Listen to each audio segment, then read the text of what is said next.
মানুষদেরকে সৃষ্টি করলেন, বান্দাদেরকে তিনি এতটা পছন্দ করেন, বান্দাদের জন্য তিনি উপহার স্বরূপ 5 ওয়াক্ত নামাজ ফরজ করে দিলেন। এই নামাজটা কেন ফরজ করে দিলেন? আসসালাতু মিরাজুল মুমিনিন, নামাজটা হলো মুমিনের জন্য মেরাজ। একজন মুমিন যখন সেজদা যায়, শরীরের সবচেয়ে দামি অঙ্গটা হলো তার কপাল। এই কপালটা যখন তার রবের কুদরতি কদমে, মানুষ যখন তার কপাল তার রবের কুদরতি কদমে লুটিয়ে দেয়, আল্লাহ সুবহানাহু ওয়া তাআলা ফেরেশতাদের সাথে গর্ব করে বলে, ফেরেশতারা দেখ দেখ দেখ আমার বান্দারা আমাকে সেজদা করে। কারণ হলো এই বান্দাদেরকে সৃষ্টি করার জন্য আল্লাহ পাক সৃষ্টি করবেন মনস্থির করলেন, তারপরেও আল্লাহ পাক ফেরেশতাদেরকে টেস্ট করার জন্য জিজ্ঞেস করলেন, ফেরেশতাদেরকে ডাকলেন, আমি তো বান্দা আব্দ সৃষ্টি করতে চাই, বানাইতে চাই, তোমরা কি বল? তো ফেরেশতারা আল্লাহ পাককে যুক্তি দিল, দেখেন আপনি মানুষ কেন বানাবেন, বান্দা কেন বানাইবেন? বলে তারা আমার ইবাদত করবে। ওমা খালাকতুল জিন্না ওয়াল ইনসা ইল্লা লিয়াবুদুন, আমি মানুষকে সৃষ্টি করব, জিন জাতিকে সৃষ্টি করব, তারা আমার ইবাদত করবে। ফেরেশতারা যুক্তি দিয়ে দিল, রব্বুল আলামিন এই মানুষগুলো দুনিয়াতে হানাহানি করেছে, পূর্বে জামানায় হানাহানি করেছে, আপনি এদেরকে ধ্বংস করে দিয়েছেন, আবার আপনি বান্দা সৃষ্টি করবেন, তারাও দুনিয়াতে গিয়ে হাজারি করবে, তারা মারামারি করবে, খুনাখুনি করবে। পৃথিবীতে কোনো বান্দা সৃষ্টির কোনো প্রয়োজন নাই, আপনার তাসবিহ পড়ার জন্য, আপনার ইবাদত করার জন্য আমরাই যথেষ্ট। তারা পৃথিবীতে যাবে, আপনার ইবাদত তারা করবে না। এজন্য কোনো বান্দা যখন তার রবকে, তার মাথার, তার শরীরের চেহারার সবচাইতে দামি অংশ কপালটা যখন তার রবের কুদরতি কদমে দিয়ে দেয়, আল্লাহ পাক ফেরেশতাদেরকে ডাক দিয়ে বলে, ও ফেরেশতারা তাকায়া দেখো আমার বান্দা আমাকে সেজদা করতেছে। বান্দা যখন সেজদা করবে, বান্দা যখন 5 ওয়াক্ত নামাজ আদায় করবে, আল্লাহ পাক ফেরেশতাদেরকে বলে, ও আমার ফেরেশতারা আমার এই বান্দার জন্য সাক্ষী থাকো, সাক্ষী থাকো, আমার এই বান্দা নামাজের মধ্যে কি কি বলে এগুলা তোমরা বলো। বান্দা প্রথম নামাজ শুরু করে দেয় আল্লাহু আকবার, বলে রব আপনার বড়ত্ব প্রকাশ করতেছে আপনার বান্দা। এরপরেই তো বান্দা শুরু করে দেয় আলহামদুলিল্লাহি রাব্বিল আলামিন। বান্দা বলতেছে সমস্ত প্রশংসা জগতের প্রতিপালকের। আল্লাহ ফেরেশতাদেরকে বলো, ফেরেশতারা দেখো দেখো দেখো আমার বান্দা হামিদানি আবদি, বান্দা আমার প্রশংসা করতেছে। এরপরে বান্দা বলে আর রহমানির রহিম। আল্লাহ বলে ও ফেরেশতারা আমার বান্দা কি বলতেছে, কি বলতেছে? ফেরেশতারা বলে মাসানি আবদি, আপনার বান্দারা, আমার বান্দারা আল্লাহ বলেন মাসানি আবদি, আমার বান্দা আমার গুণকীর্তন করতেছে। প্রথম বলে আমার হামিদানি আবদি, বান্দা আমার প্রশংসা করতেছে। এবার বলে মাসানি আবদি, বান্দা আমার গুণকীর্তন করতেছে। এইভাবে বান্দা যখন রুকুতে চলে যায়, রুকুতে যায় বান্দা বলে সুবহানা রাব্বিয়াল আযীম, আল্লাহর বড়ত্ব প্রকাশ করে, আবার আল্লাহর পুত পবিত্র হওয়ার ঘোষণা দেয়। আবার সিজদায় গিয়ে বলে সুবহানা রাব্বিয়াল আ'লা, আবার আল্লাহ পাকের বড়ত্বের প্রকাশ ঘটায়। আল্লাহ পাক ফেরেশতাদেরকে ডাক দিয়ে বলে ও আমার ফেরেশতারা শুনে রাখো, শুনে রাখো, আমার বান্দা এই নামাজ শেষ করার পর আমার কাছে কি কি চাই লিস্টি করো, তালিকা করো, তালিকা করো। বান্দা যখন দুহাত তুলে, এখন তো আমাদের অনেক সমস্যা, আমরা দুহাত তুলে দোয়া করতে রাজি হই না। মনে রাখবেন দোয়া কবুল হওয়ার জন্য যে কয়টা উত্তম সময় রয়েছে, এর মধ্যে একটা উত্তম সময় হলো নামাজের, ফরজ নামাজের সালাম ফিরানোর পর বান্দা যখন দোয়া করে, আল্লাহ বলে আমি দোয়া ফেরত দেই না। ফরজ নামাজের পরে বান্দা যখন দুহাত তুলে দোয়া করে, আল্লাহ বলে আমি এই দোয়া ফেরত দেই না। হাজিরিন, বলতেছিলাম এই নামাজ আমাদের আদায় করার প্রয়োজন আছে না নাই? ফেরেশতাদেরকে আল্লাহ আদেশ দেয়, ও আমার ফেরেশতারা, তোমরা সাক্ষী থেকে যাও, আমার বান্দা কি কি চায় তালিকা করো, তালিকা করো। আল্লাহ পাকের সামনে ফেরেশতারা তালিকা দেয়। আল্লাহ পাক প্রয়োজন মোতাবেক বান্দার সমস্ত দোয়াগুলো কবুল করে। সুবহানাল্লাহ। আল্লাহর হাবিব নূর নবীজি মুহাম্মদুর রাসূলুল্লাহ সাল্লাল্লাহু আলাইহি ওয়াসাল্লাম হাদিস শরীফে ইরশাদ করেন, হযরত আবু হুরায়রা মুকাসসিরিন সাহাবীদের মধ্যে অন্যতম একজন সাহাবী হল হযরত আবু হুরায়রা।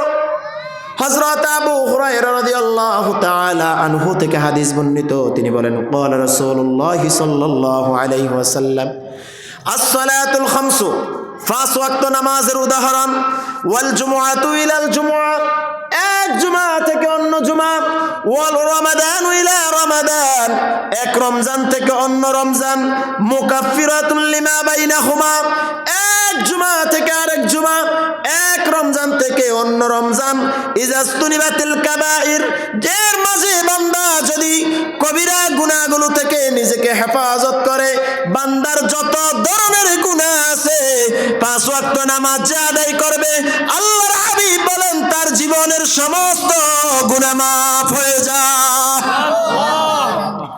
এক জুমা থেকে আরেক জুমা, পাঁচ ওয়াক্ত নামাজ যদি কেউ আদায় করে এক জুমা থেকে আরেক জুমা, এক রমজান থেকে আরেক রমজান, এর মাঝে বান্দা যত গুনাহ করবে, যদি কবিরা গুনাহ থেকে, ইজা উস্তুনিবাতিল কাবাইর, যদি সে কবিরা গুনাহ থেকে বেঁচে থাকে, আল্লাহর হাবিব বলে আল্লাহ তার সব গুনাহ মাফ করে দেয়। সাহাবী জিজ্ঞেস করলে, ইয়া রাসূলুল্লাহ, ইয়া হাবিবাল্লাহ, আমি নামাজ আদায় করব, নামাজ আদায় করলে আমার কি লাভ হবে? আল্লাহর হাবিব সাল্লাল্লাহু আলাইহি ওয়াসাল্লাম সাহাবীকে উদ্দেশ্য করে বললেন, আরাআইতা লাউ আন্না নাহরান বিবাবিন, ও আমার সাহাবী, আরাআইতা লাউ আন্না নাহরান বিবাবিন, তুমি কি কারো ঘরের দরজায় একটা পুকুর দেখেছো? পুকুর ইয়াগতাসিলু ফীহি কুল্লা ইয়াউমিন খামসান, যেই পুকুরের মধ্যে ওই বাড়িওয়ালা দৈনিক 5 বার গোসল করবে। কয়বার? যেই পুকুরের মধ্যে ওই বাড়িওয়ালা দৈনিক 5 বার গোসল করবে, এমন একটা বাড়ি কি তুমি দেখেছো যে বাড়ির সামনে একটা পুকুর আছে, আর এই পুকুরের মধ্যে যদি ওই বাড়িওয়ালা দৈনিক 5 বার গোসল করে, তাহলে হাল ইয়াবকা মিন দারানিহি শাইউন, তুমি বলো ওই বাড়িওয়ালার শরীরে আর কোনো ময়লা কি অবশিষ্ট থাকবে? সাহাবী বললেন, ইয়া রাসূলুল্লাহ, ইয়া হাবিবাল্লাহ, ক্বালু লা ইয়াবকা মিন দারানিহি শাইউন, ইয়া রাসূলুল্লাহ, ইয়া হাবিবাল্লাহ, না না না, কোনো বান্দা যদি দৈনিক 5 বার উত্তম রূপে কোনো একটা পুকুরে গিয়ে গোসল করে, তার শরীরে আর কোনো ময়লা অবশিষ্ট থাকতে পারে না। আল্লাহর হাবিব বললেন, ক্বালা হাযা মিসলুস সালাতিল খামসি, এটা হলো 5 ওয়াক্ত নামাজের উদাহরণ। বলি সুবহানাল্লাহ। 5 ওয়াক্ত নামাজের উদাহরণ, বুঝছেন? সাহাবীরা আল্লাহর হাবিব, নারে তাকবীর,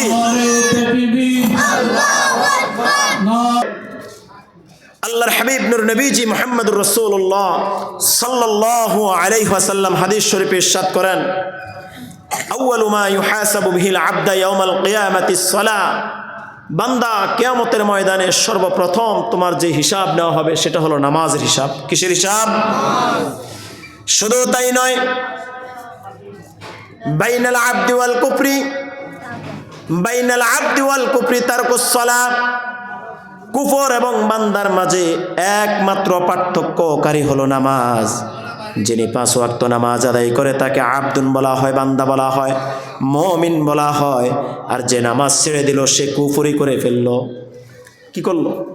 কুফরি করে ফেললো। হযরত আব্দুল কাদের জিলানী রাহিমাহুল্লাহ তিনি তার কিতাবে একটা হাওলা দিলেন। একটা রাস্তার কুকুর একদিন রবের দরবারে ফরিয়াদ করে বলে, ওগো আমার রব, আমি যখন সকালবেলা আমার ঘর থেকে বের হই সর্বপ্রথম আমার সামনে যে ব্যক্তিটা পড়বে সে যেন বেনামাজি না হয়। কুকুর, মানুষ তো অনেক দূরের কথা, আশরাফুল মাখলুকাত, সৃষ্টি জগতের মধ্যে সবচাইতে নিকৃষ্ট যে প্রাণী এর মধ্যে একটার নাম হলো কুকুর। সেই কুকুরও রবের দরবারে দোয়া করে বলে, বারে এলাহি, সকালে যখন আমি বের হই আমার প্রথম নজরটা যেন কোনো বেনামাজির দিকে না যায়। নাউজুবিল্লাহ বলবেন। নামাজ কি আদায় করা লাগবে? এখন তো বিষয় এমন হয়ে গেছে, হুজুর ওয়াজ করেন, ওয়াজ বড় ভালো লাগে, ওয়াজ বড় মধুর লাগে, আর যদি সুন্দর কণ্ঠওয়ালা হয় কোনো কথাই নাই, কিন্তু নামাজের কথা বলিয়েন না। ফজর তো যায় ঘুমে, জোহর তো যায় কাজে, আসর যায় অবহেলায়, মাগরিব যায় আড্ডায়, এশায় যায় ঘরে। এই যদি হয় মুসলমানের অবস্থা, তাহলে নিশ্চিত থাকেন ধ্বংস আপনার জন্য অনিবার্য। আল্লাহ পাকের লানত থেকে বাঁচার আর কোনো রাস্তা আপনার আমার খোলা থাকবে না। দ্য 5 pillars অফ ইসলাম, ইসলামের যে 5টা খুঁটি, এই 5টা খুঁটি হলো রাসূলুল্লাহর হাদিস, বুনিয়াল ইসলামু আলা খামসিন, শাহাদাতিন আল্লা ইলাহা ইল্লাল্লাহ ওয়া আন্না মুহাম্মাদান আবদুহু ওয়া রাসূলুহু ওয়া ইকামুস সালাহ। 2 নম্বরটাই হলো নামাজ কায়েম করার কথা, ওয়া ইতাউজ যাকাত ওয়াল হজ্জ ওয়া সাওমু রমাদান। সুবহানাল্লাহ, মুত্তাফাকুন আলাইহি, বুখারী মুসলিমের বর্ণনা। এজন্য মুসলমান হওয়ার জন্য যদি কেউ নিজেকে মুসলমান দাবি করতে চায়, অবশ্যই অবশ্যই নামাজি হতে হবে, নামাজের হেফাজত করা লাগবে। আল্লাহ সুবহানাহু ওয়া তাআলা কুরআনুল কারীমের অনেকগুলো আয়াত নামাজের তাগিদ সম্পর্কে আল্লাহ সৃষ্টি নাজিল করলেন। কুরআনুল কারীমের প্রায় ৮৬টি আয়াত আল্লাহ পাক নামাজের তাগিদ দিয়ে নাজিল করলেন। এজন্য কুরআনুল কারীমের এতগুলো আয়াতের প্রয়োজন ছিল না। শুধু একটি জায়গায় যদি আল্লাহ পাক এই কথাটুকু বলতেন, আকিমিস সালাত, তোমরা নামাজ কায়েম করো, নামাজ ফরজ হয়ে যেত। তো এতবার তিনি গুরুত্ব দেওয়ার কারণ কি? কারণ হলো যেই জিনিসটার দাম যত বেশি, মনে রাখবেন সেই জিনিসের কদর তত বেশি।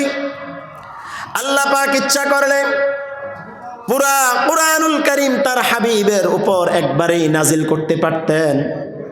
তিনি দীর্ঘ 23 বছর জিবরাইল আমিনকে এতবার তার প্রিয় হাবিবের নিকট পাঠানোর প্রয়োজন ছিল না। কেন পাঠাইলেন? কারণ হলো আল্লাহ পাক তার হাবিবকে এত বেশি ভালোবাসেন, একবারেই তিনি পাঠিয়ে দিবেন, হাবিবের সাথে একবারেই কথা হয়ে যাবে। না না না, হাবিব যখন বিপদে পড়বে, হাবিব যখন প্রয়োজন অনুভব করবে। দেখেন, যদি কেউ দুনিয়ার জমিনে অন্য স্বামী তার স্ত্রীকে যদি বেশি মহব্বত করে, স্বামী অপেক্ষায় থাকে তার স্ত্রীর কখন কোন সমস্যা হয়। বাবা তার সন্তানকে যখন ভালোবাসে, মহব্বত করে, বাবা দেখে সন্তান কোন সময় কোনটার প্রয়োজনীয়তা অনুভব করে। সন্তান জবান থেকে বলার আগে, স্ত্রী মুখ থেকে বলার আগেই স্বামী তার স্ত্রীকে এনে দেয়, তার বাবা তার সন্তানকে এনে দেয়। এজন্য আল্লাহ সুবহানাহু ওয়া তাআলা দীর্ঘ 23 বছর যাবত তার প্রিয় হাবিবের নিকট জিবরাইল আমিনকে পাঠাইলেন, বারবার পাঠাইলেন, বন্ধুর খোঁজ খবর নিলেন। আল্লাহ পাক আসমানের মধ্যে অপেক্ষা করতেছিলেন, হাবিব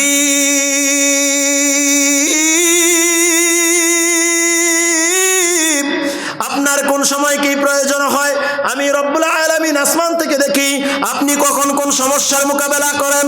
আমি রব্বুল আলামিন আসমান থেকে দেখি আপনি রাসূলুল্লাহর যখন কোন সমস্যা হবে সাথে সাথে সমাধান নিয়ে জিবরাইল আমিন হাজির। বলেন সুবহানাল্লাহ। এজন্য কুরআনুল কারীমের মধ্যে নামাজটা রবের নিকট এত বেশি প্রিয়, আল্লাহ রাব্বুল আলামিন কুরআনুল কারীমের এই নামাজের বিধানটা যখন দেন, সরাসরি জিবরাইল আমিন আয়েশা নামাজের বিধান দিবেন নাকি রাসূলকে তার দরবারে নিয়ে দিবেন? কোরআনের আয়াতগুলো ইসলামের বিভিন্ন বিধানগুলো কোরআনের আয়াত নিয়ে আসছেন জিবরাইল আমিন প্রিয় নবীর দরবারে। কিন্তু এই নামাজটা আল্লাহ পাক এমনি দেন নাই।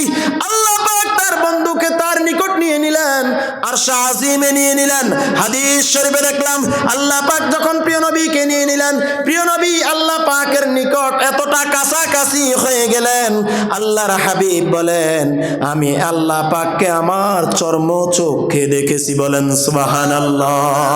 আহলুস সুন্নাত ওয়াল জামাতের আকীদা কিন্তু এটা। আল্লাহর হাবিব নূর নবীজি মুহাম্মদুর রাসূলুল্লাহ সাল্লাল্লাহু আলাইহি ওয়াসাল্লাম সরাসরি সচক্ষে চর্মচোখে তার রবকে দেখেছেন। সুবহানাল্লাহ। আল্লাহ পাক ওখানে নিলেন, নিয়ে বললেন ইয়া রাসূলুল্লাহ, হাবিব আপনি আসলেন, আত্তাহিয়াতু লিল্লাহি, আপনারা ঘটনা জানেন, সংক্ষেপ করতেছি। তো আল্লাহ রাব্বুল আলামিন বলে হাবিব আপনি যে আমার এখানে আসলেন মেহমান হিসেবে, আপনি খালি হাতে যাবেন এটা তো হয় না, আমি আপনাকে একটু মেহমানদারি করাবো। তো বলে কি মেহমানদারি? বলে আমার সবচাইতে প্রিয় যে জিনিসটা সেটা আমি আপনাকে দিতে চাই। বলে কি? নামাজের মধ্যে বান্দা আমার খুব কাছাকাছি চলে আসে, এতটা কাছে আসে বান্দা যখন সিজদার মধ্যে যায় আর সুবহান রাব্বিয়াল আলা বলে আরশে আজিম পর্যন্ত থরথর করে কাঁপা আরম্ভ হয়। সিজদার এত পাওয়ার, বান্দা যদি তার কপাল পরিবর্তন করতে চায় যেন সিজদায় পড়ে যায়। যা চাওয়ার সিজদার মধ্যে চেয়ে নাও। এজন্য আল্লাহ পাক দামি জিনিসটা বন্ধুকে তার নিকট নিয়ে তারপরে দিলেন। এই দামি জিনিসটা আমাদের নিকট আসলো, দামি জিনিসের কদর আমরা করি না, নামাজে আমরা যাই না, নামাজ আমরা আদায় করি না, নামাজের গুরুত্ব দেই না।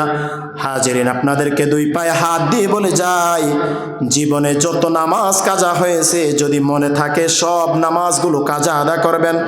নিয়ত করে নেন এই মুহূর্তের পর থেকে যতদিন আল্লাহ হায়াতে জিন্দেগিতে রাখবে এক ওয়াক্ত নামাজও কেউ কাজাই করবেন না। হাত তোলেন।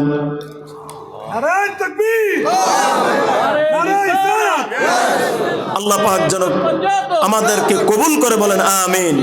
আল্লাহ পাক যেন আমাদেরকে নামাজি বানাইয়া দেয়, বলে আমিন। আল্লাহ পাক যেন আমাদেরকে পুরোপুরি প্রিয় নবীর মহব্বত আমাদের অন্তরে ফয়দা করে দেয়, বলে আমিন। আল্লাহ পাক যেন এই কুরআনুল কারীমকে আমাদের সংবিধান যেমনিভাবে দিয়েছেন আমাদের গোটা জীবনটা যেন কোরআনের মত অনুযায়ী চলে, আল্লাহ যেন তৌফিক দেয়। সবাই বলে আমিন। ওয়া আখিরু দাওয়ানা আনিল হামদুলিল্লাহি রাব্বিল আলামিন ওয়া আসসালামু আলাইকুম ওয়া রাহমাতুল্লাহি ওয়া বারাকাতুহু।